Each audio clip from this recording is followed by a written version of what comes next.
Welcome to Ironman. Tony Stark, who inherits a very important weapon factory, the Stark Industries, after his late father Howard Stark, tours in war-torn Afghanistan with his best friend James Rhodey Rhodes to demonstrate a new Jericho missile. After the demonstration, his convoy gets ambushed by a terrorist group called the Ten Rings, and he gets gravely wounded by a missile used by the terrorists, and it's one of his company's own. And by the way, the Ten Rings will be important later. He's imprisoned and captured in a cave by the Ten Rings.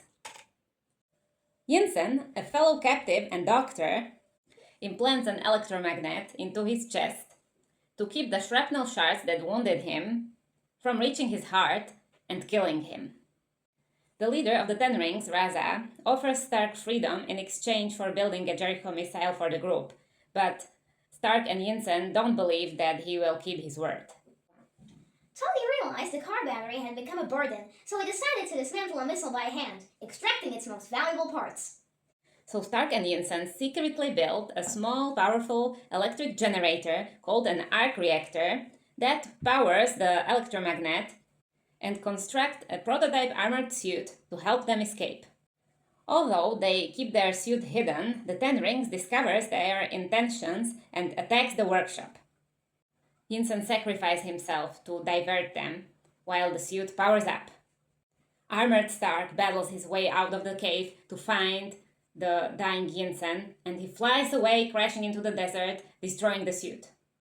After being discovered and saved by Rhodes, he returns home and announces that his company will stop producing weapons.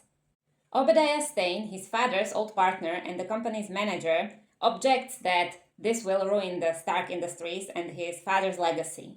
In his home workshop, Stark builds a new and more powerful version of his improvised armored suit and a more powerful arc reactor. His personal assistant, Pepper Potts, places the new reactor into his chest and the old reactor in a small glass showcase. Even though Stane requests details, Stark is suspicious and keeps the details for himself. At the press conference, a reporter, Christine Everhart, informs Stark that his company's weapons were recently delivered to the Ten Rings and they are using them to attack Yinsen's home village. Stark gets angry and puts on his new suit, flies to Afghanistan and destroys the terrorists, saving the villagers. While flying home, he is intercepted by the Air Force and he reveals his secret identity to his friend Rhodey over the phone to the end of the attack. Meanwhile, the Ten Rings gather the pieces of his prototype suit and meet with Stane, who has been trafficking the arms to the Ten Rings, and also planned a coup to replace Stark in the head of Stark Industries, so he hired the Ten Rings to kill him. But now he doesn't need them anymore, so he gets rid of them and reverse engineers a massive new armor suit from the wreckage. Trying to track the company's illegal shipments, he sends Pepper to hack into the database.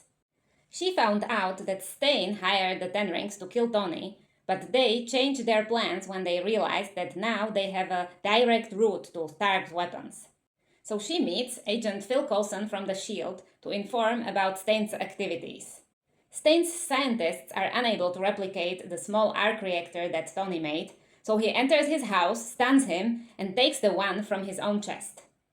Fortunately, Tony is able to replace it with his old original reactor that Pepper saved.